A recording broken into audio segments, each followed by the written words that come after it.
Darkness is, in my estimation, something vital to the human spirit, something vital to the individual, something that has to be endured in order for the self to become actualized, something that someone anywhere has to go through in order to fully realize what it is that they want from the one life that we get.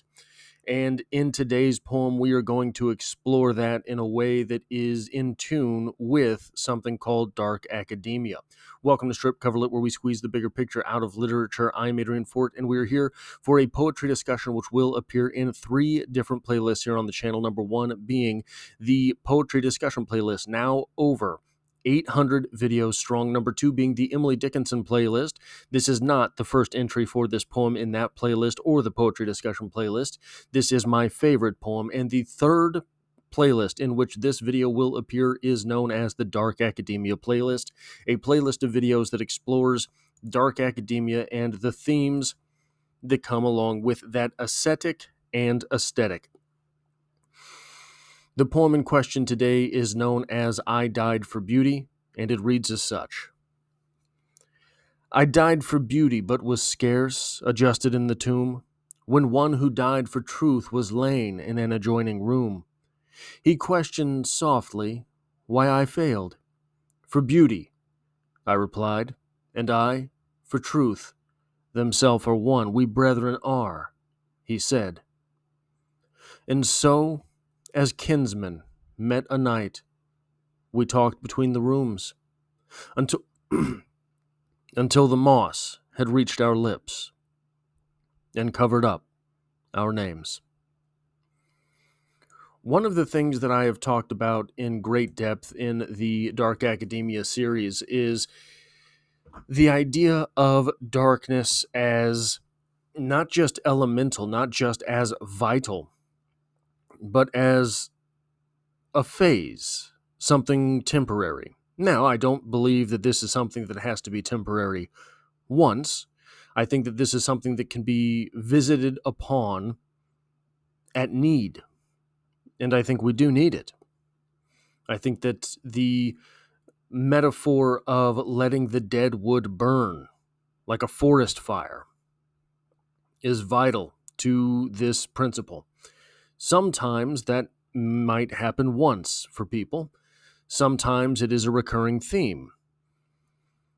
But there is another darkness that is everlasting, I think. And in the theme of dark academia, the way that I have explained this is dark academia being as a phase is sort of like someone cocooning and emerging later as something new, someone new. It is a death and a subsequent rebirth of the self. I think that that is sort of the principle, dark academia. But there's another road there. And I think it is one that goes unnoticed by the person going through it. The ever-present darkness. The darkness from which one does not emerge. This is what leads to sort of the idea, the archetype of the mad scientist, right? The mad scientist has lost himself, herself. The idea of that is perhaps from the outside thrilling, right? To become something new entirely, to be reborn as the shadow self. But as Jung says, we have to incorporate the shadow. We're not supposed to become the shadow. I think, along the way, there is if I can use a cliche, a fork in the road, from which you can turn one direction and emerge from the darkness as something reborn. The other route is to stay dark, is to remain in that nighttime, to remain cloistered in the creative act, to remain cloistered in the academic pursuit. That's where the mad scientist comes from. The act of remaining in the darkness. You've seen people like this in your life, people who are wayward, people who are lost, people who have gone forever. At some point, there was this decision to be made. Do they fork left, or I guess probably if we're going with classical sort of symbology, fork right, and become something emergent, become someone that is transformed, gone through an entire metamorphosis and been reborn? The other path is to remain dark and to perhaps not be reborn, but perhaps it is in fact to be reborn as the darkness, to be reborn as the shadow self. And I think that is what we have in this poem. We have two individuals who never came out. We have two individuals who dedicated their entire existence to this thing. The speaker, beauty, whatever that means, whatever that nebulous word means to you, beauty. The other, truth. There's a sort of romanticism to this. There's a sort of idyllic fervor that is what it means to sacrifice oneself entirely to the art, entirely to the truth.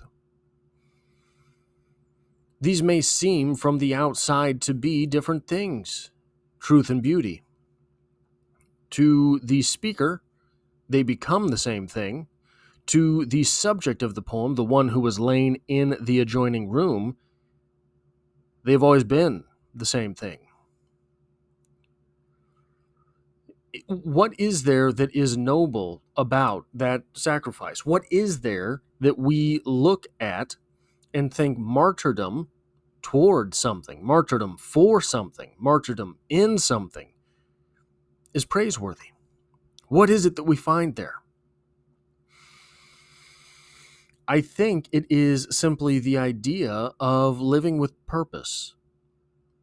Someone who does not come back from the darkness is fully purpose, is fully purposeful. There is an alluring quality to that. It can't be quantified, it can only be qualified. To be in the darkness, to sacrifice oneself completely to the act of writing poetry or the pursuit of truth. Oftentimes, these things are set as opposite. You have, in today's world, what is referred to as the STEM fields, right? Science, technology, etc., mathematics, versus the arts, communication arts, right? English as a subject matter. The poem that we're looking at says that these two are the same thing, says that these two things are pursuing perhaps the same end state. Maybe that's true. Maybe that is. If we do not dedicate ourselves to these things in a quality that is deep enough, we will never know. The two individuals in this poem have sacrificed themselves completely to their ideals, have sacrificed themselves completely to a theme. One, beauty, the other, truth. These things for which we might sacrifice will go completely unknown to anyone who has not taken the journey. And I think that is part of the human experience that is irreplaceable. There's a lot of things that are irreplaceable in life, right?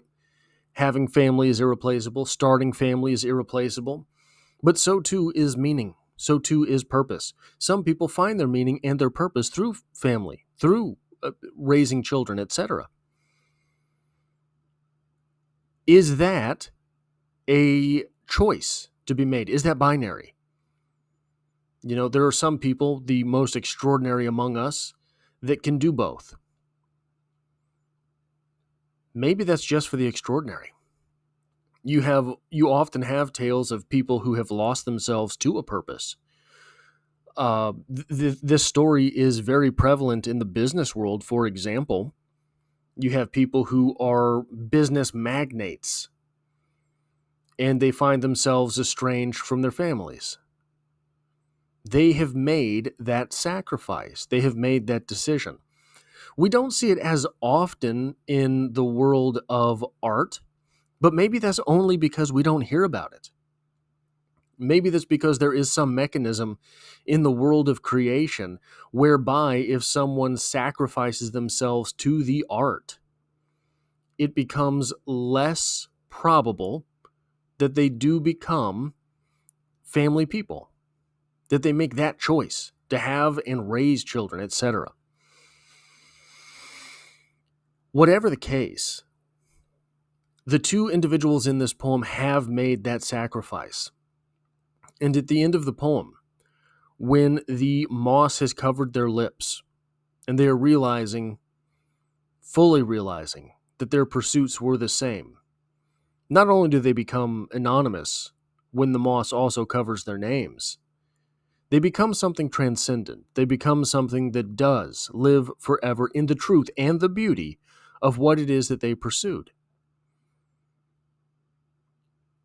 They have been lost, but something else has survived. That is all I have for this poetry discussion. If you like or appreciate what it is that I do here, hitting the like button really does help me out, as it tells YouTube to share this video with other literature lovers. And if you find yourself here by chance, but not design, literature is the only thing that I talk about on the channel.